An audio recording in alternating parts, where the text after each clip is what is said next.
Hi folks, so here I am with Paul Stansby. Paul Stansby, of course, is very well known for his anti-knife crime movement, so it's great to see you, Paul. Yeah, great to see you as well, mate. Thank you very much for giving me the opportunity today to help raise awareness.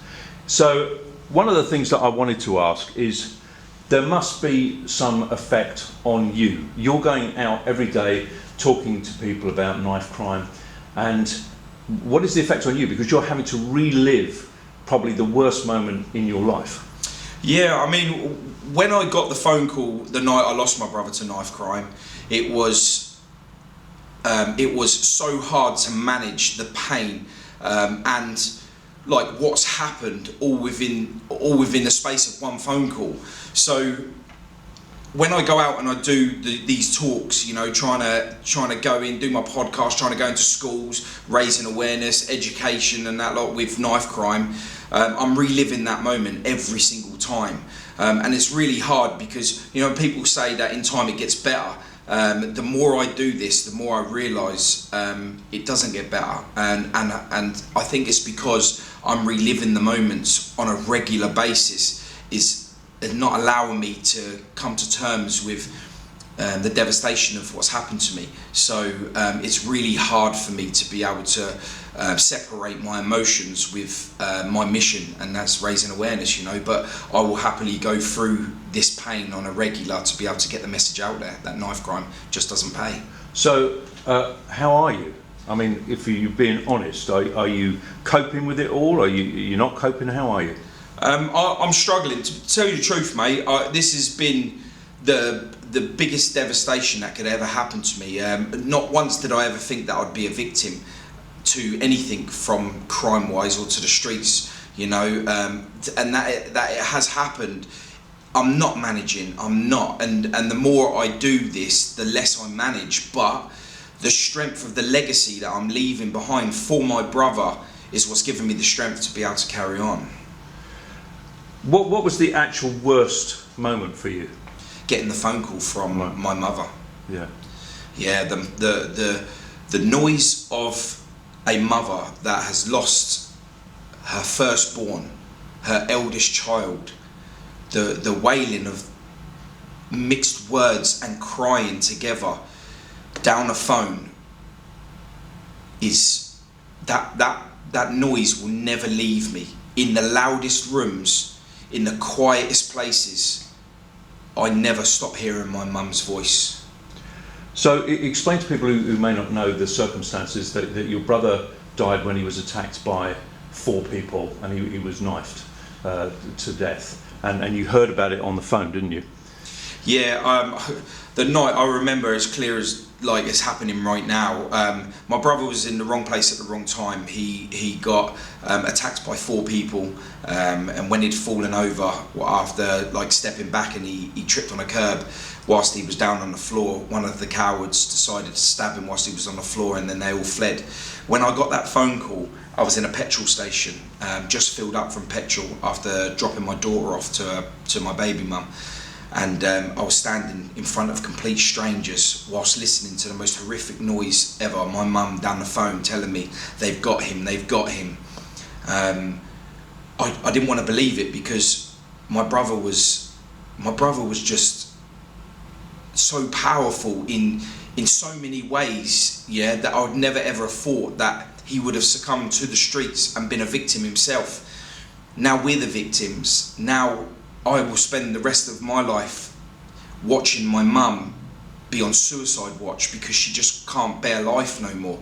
Watching my sister drink herself half to death. My stepdad had a stroke the next day, so he's half paralysed. These are all the dangers and the consequences that no one is putting into play, and this is what I have to deal with on a daily basis because of this one incident. One of the things that really interested me when I watched one of your podcasts was that you said that you wanted to get revenge, and you went out for 7 days searching for the people. What happened in those 7 days? In them 7 days, it was hard to be able to explain in great depths. You got to remember, I'm an emotional wreck, but at the same time, I'm on a mission to find the people that killed my brother. So I'm dealing with mixed signals of pure aggression and sadness at the same time. in the 7 days, I caused serious havoc. I caused an extensive amount of crime across my town on the hunt to look for these 4 people, because my mission and my aim was one thing only, and that was revenge. I went out to kill these 4 guys that took my brother's life, and that was really difficult for me now to manage them feelings on top of the feelings of loss, of being put in the same category as the guys that took my brother is really hard to see myself in, and I have to manage them feelings on a daily basis. So what happens? Do you go into houses? Are you ransacking the place? Are you attacking people? What? Can you go into more detail about that? When I lost my brother, I went to all the places where this certain drug line that was involved with the killing of my brother, I went to all the drug spots that they were at. I turned them over. I used serious acts of violence towards them to get answers, to find out who was it that killed my brother. I even chased these. I'll give you an example of a story. I was walking down the road on the hunt in a direction of a crack den, to go and find out where these killers were running from, where their spot was. That I spotted 2 drug dealers. They see me and they ran, because they knew that on the street that if they saw me that I was coming for every one of them, and they saw me and run. I took chase. They ended up running into someone's garden. They ran into a house. It had full-length patio windows on there. They slammed the door behind them and locked them.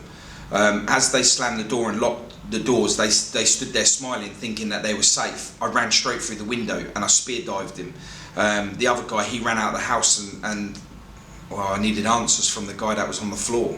But I was turning over drug houses, I was going to all the local spots, and I was seeing all the homeless people to get answers. So what was your feeling when the police apprehended these 4 people? Were you disappointed, or were you pleased? At first, when it all happened, I was really disappointed, because I knew that once the police had them, I'd not be able to have the revenge. Now, in hindsight, with the work that I do in respect to my brother's life, creating the legacy, I now know that was the best thing that could have been done, was them being caught and took off the street, so I couldn't get them. If you were alone in the room now with any of those 4 people that did that terrible deed, what would be your attitude to them, or what would you say to them? I'd ask them why.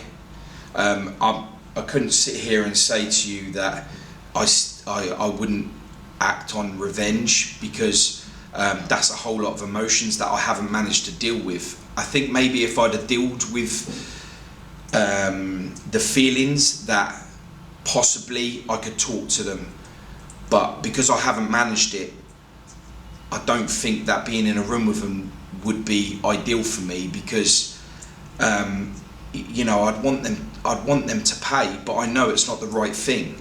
But that doesn't stop me from wanting that.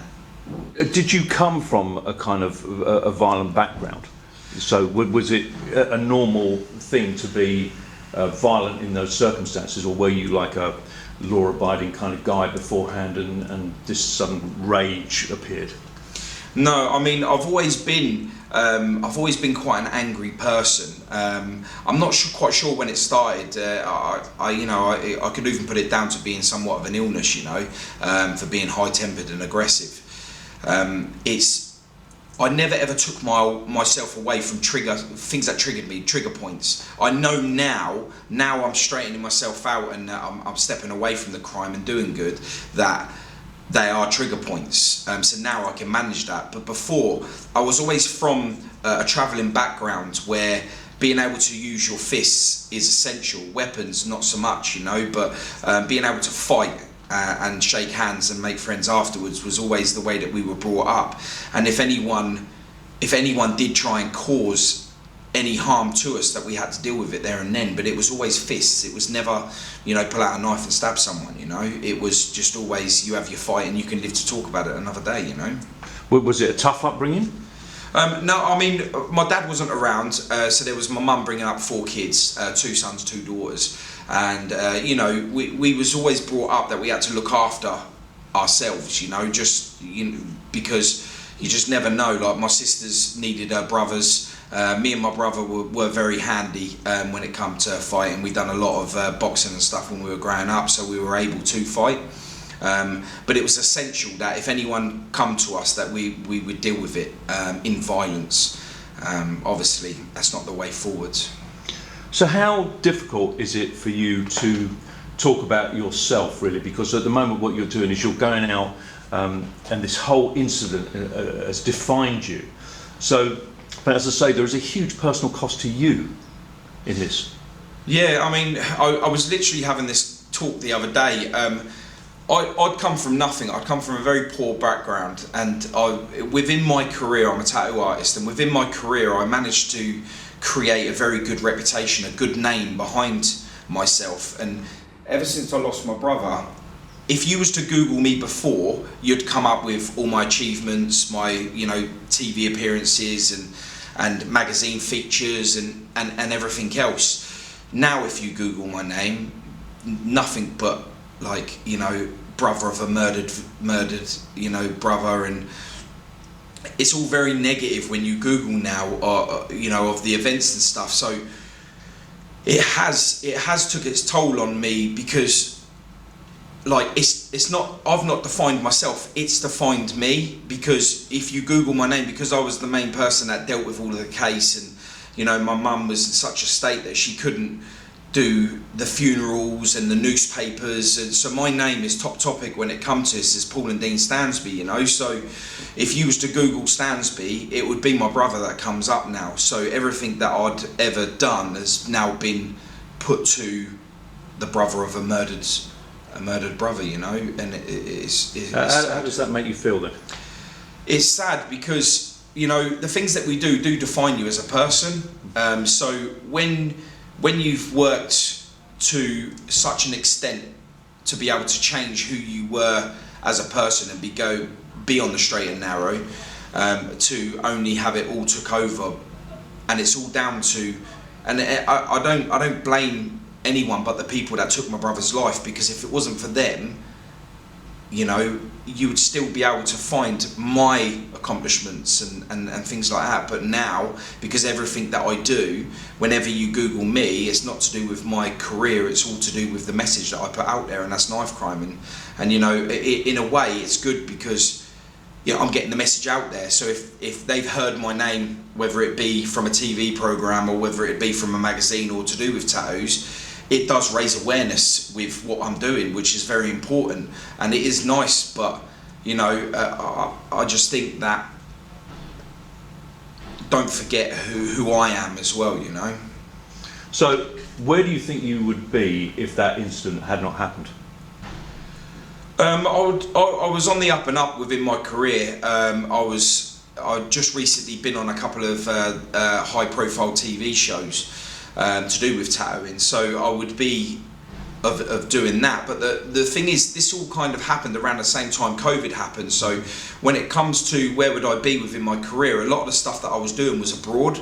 So like in America and Holland and stuff. So we wasn't allowed to go and do some of the TV shows that I'd been asked to do, because they were in other countries, which travel stopped. So yeah, as easy as that is to answer, it's really hard, because if it wasn't for COVID as well, I would be on more tattoo shows, you know. Would your whole mental attitude have been different? Yeah, my mental attitude would have been exactly the same as what it was before this. And I say this in all the talks that I do whenever I go to colleges and schools and all that lot. Why does it take a tragedy? Why does it take a loss, such a hard impacting hurt, pain, for you to wake up and realise that the way that you live is not right? Why do we have to suffer to be able to feel that we can just be normal, speak to someone, tell someone you love and tell them how are you doing? Why do we have to wait until we're seriously damaged before we start spreading positivity?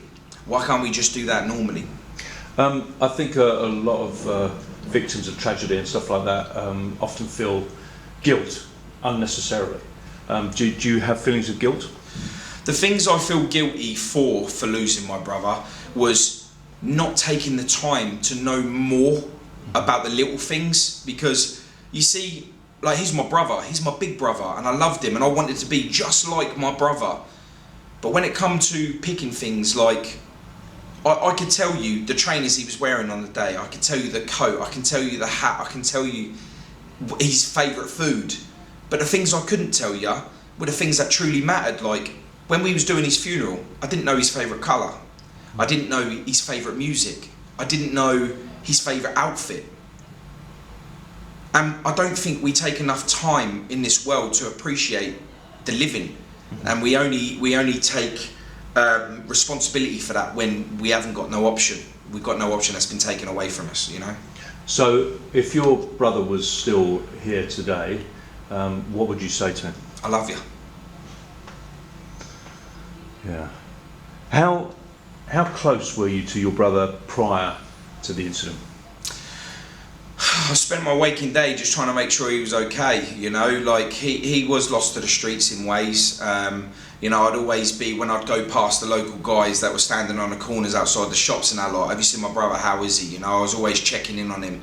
I was always making sure that if he got up to anything, that people would come back and tell me, you know. And, you know, I was always passing money around to just get information on my brother to see if he's all right. You know, we wasn't side by side all the time, but when there was trouble, we was always side by side. Unfortunately for me, and this is where I relate back to, is the last words that me and my brother had, they wasn't too pleasant. We had an argument. But we always argued, we always bickered, but we always made it up. When we saw each other, we just go, you good? It's like, yeah, bruv, you good? It's like, yeah. And that was it, it was done. But the last time that we said anything to each other, it was horrible. And I never get the chance to ever say, I'm sorry, bruv, I love you. Do you have faith? Are you one of these people that think that you might see him again? I do believe we'll all meet again. I'm not sure that my faith resorts in religion, but I do believe in the universe, you know, as opposed to believing in one person. No, but I do respect people that do have religion in them. I'm glad that you've got something that help you. For me, I believe in the universe, and we all will meet again one day. I kind of want to know a little bit more about you and your background and the upbringing. I mean, we sort of touched on it before. Tell us a bit more about you. You know, that whole life that you had prior to that. Well, I mean, as a kid, I'd watched my mum get beaten by my dad. And when I say watched, it was, I heard, you know. It wasn't so much a visual of having my dad punching my mum in the face, you know. It was what I'd see her face look like when she'd come back into the front room telling us everything's okay. It was the noise that you hear that will lives with you forever. And I don't think people that do this in front of children realise the long-term damage that's affected by this.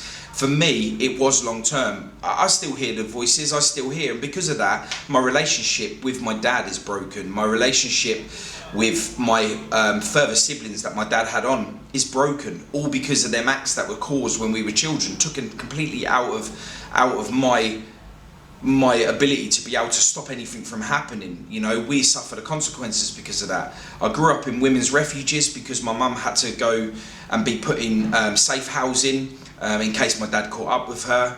I'd been to over 100 schools, and I said this once before on a thing, and someone went, over 100 schools? Yeah, okay. I swear to you, I've been to over 100 schools. Sometimes I'd been registered into a school and I was only there for 2 days, and then I had to move again because my dad found us. You know, he's a very persistent man, and he felt like we should live with him and not my mum. But I think that wasn't because out of he'd do a better job. I just think that was because he wanted one up and he wanted to take everything away from my mum. Turns out that we was better off with my mum. And she done really well with us, but we were brought up like, you know, even as kids we were brought up tough, you know, just in case. I think my mum had done it to prepare us for when my dad was to come back round, that we were able to protect her. I don't think she'd have realised that, and there's no blame game here on my mum or my dad, but I just feel like it would have been nice to have been a kid. So, do you ever see your dad? No, I tried to rebuild a relationship with my dad, and that didn't go down too well, because by the time I'd re-met my dad again, I was already a man. And when I say a man, I was clearly into gym, and I was a big guy, and I was set in my ways, you know. So if I was to be challenged by a man that took away a lot of my childhood memories, it would come across in a very aggressive way. And I don't think my dad liked the fact that he didn't have no power. He liked control. He likes control. He likes to be able to control you.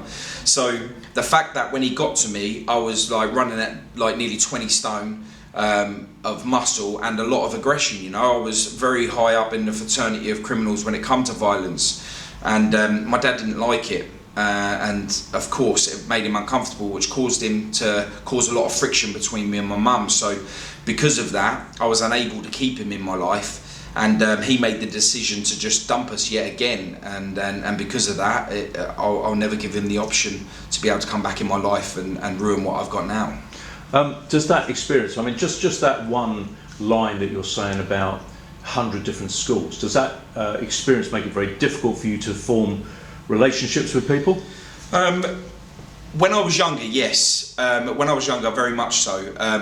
I never really done well at school, but then I gave up on the school system because I knew that wherever I was, there wasn't no point getting used to it, because I knew that I was going to be moving again. So there wasn't no point. So the school, if you could blame anyone for my education, I would probably put that down to my father, because of him we was moving a lot, and because of that it failed me. It failed me a lot, and it wasn't the school that let me down. It was more home that let me down, you know.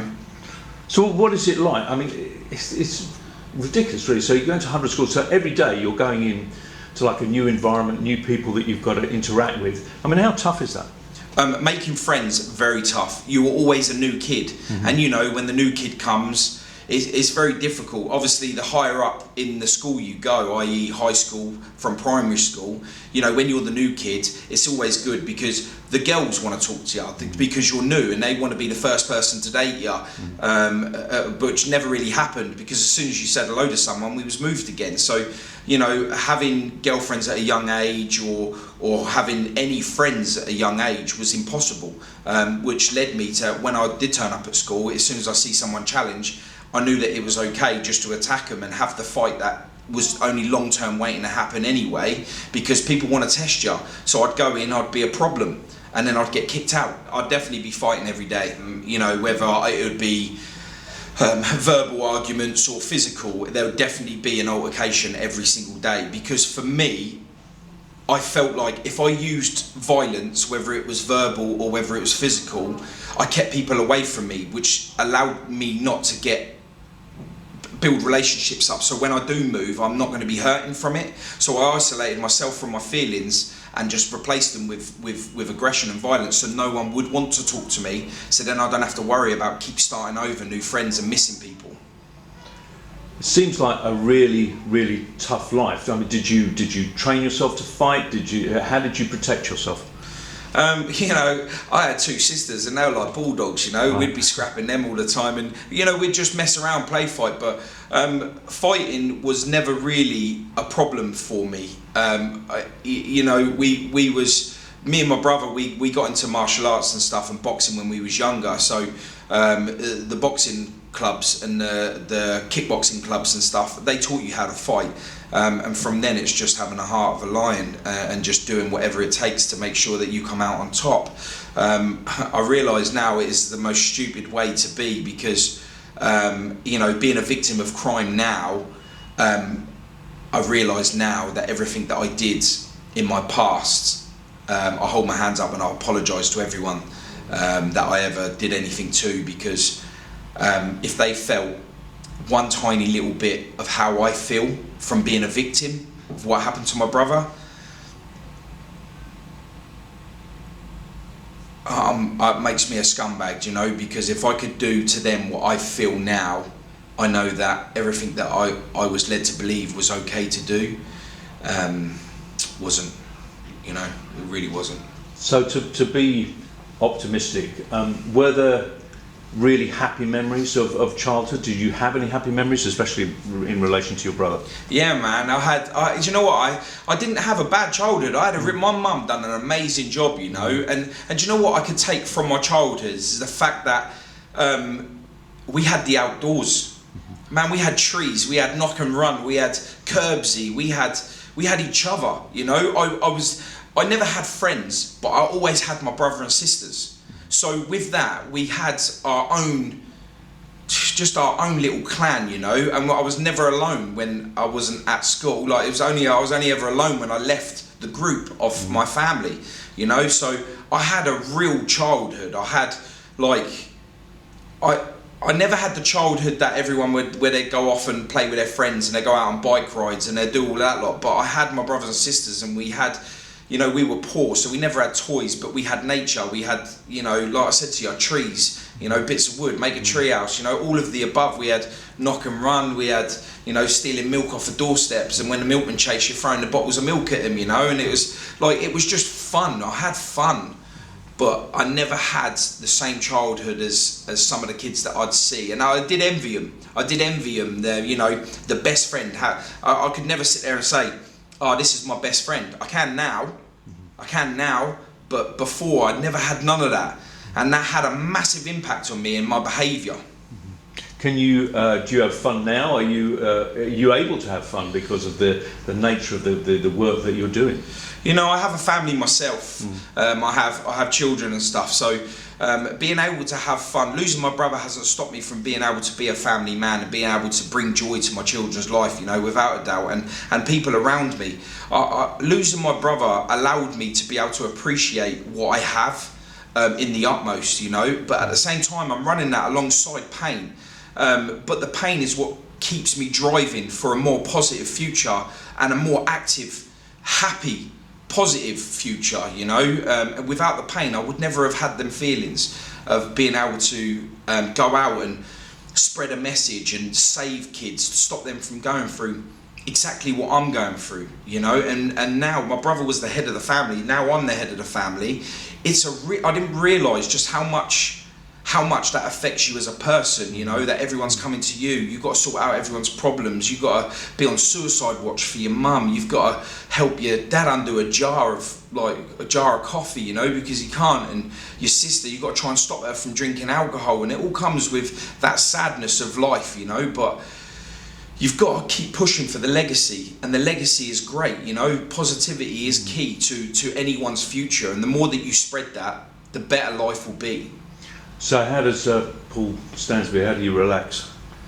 Is there a way? Do you know what? Relaxing?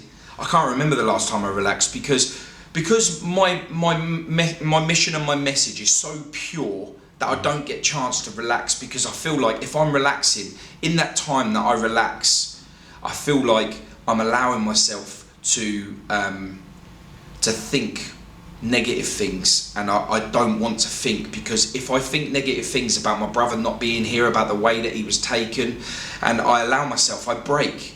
And people need me, you know, the world needs this message, you know, on the devastation of what knife crime causes. So if I take time and I stop and I just have me, I think I would fall apart. So in terms of what I do, it helps me stay humble, it helps me stay alive, it helps me stay hungry. And as long as I'm hungry, this message will keep getting put out there. So I can't stop. I refuse to stop. But you've got to look after yourself at some point. Yeah, I do. You know, I've got my children, I get to see them, and I get to see them grow. And, you know, like, I think I've been put here for a reason, and I think I've gone through all of the hatred and the hurt and the pain. Like I said to you, I believe in the universe, and I think the universe has put me here to be able to help the next generation, my children, your children's children, you know, and I think if I've been given this gift, then I should respect it and not slow down and just keep pushing for it. So we don't have too much time. So one of the most important things, obviously, I want to ask you is, what is your message to someone who's going to pick up a knife? Listen, if I could have bottled up this feeling that I could give you on the night that I heard about my brother's death and give it to you, a little sip of it, you wouldn't want it. My message to you is put down a knife, because you will be saving lives. Like, what you feel will gain you respect from holding that object. It will not. I can promise you that now. Become a man. Be the next new you. Be positive. Be creative. Because everyone that you affect with your negativity, to do with crime, to do with anything, know that it's your next generation, your children, that are going to be like, I can't even think of the word, but they're gonna suffer because of what you're doing now. And just know that if you're saying goodbye to a 16-year-old friend, to a 20-year-old friend due to knife crime, when you do have children, let's hope that whatever you've done in this life doesn't affect them, and it'll be you saying goodbye to your 16-year-old son or daughter because of your actions today. Make the change. So Paul, tell everybody who's watching now, if they want to get hold of you or they want to watch you, because you've got a fantastic podcast which is really real and it's very strong, and I do urge people to go out and watch Paul. So where can they see you and how can they get in contact with you? If you want to follow my story in full rawness, please go across to my YouTube channel. It's Paul Stansby Podcast. I do have other social media platforms as well, so it's all the same. So if you're on Instagram, it's Paul Stansby Podcast, and the same with YouTube, Paul Stansby Podcast, so you can go across and see that.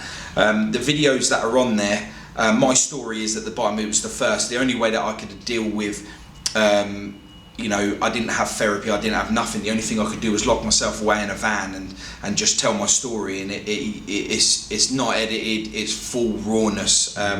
So yeah, if you want to know more about that and my feelings step by step of when the night I lost my brother right up till today, it's all on there. Thank you.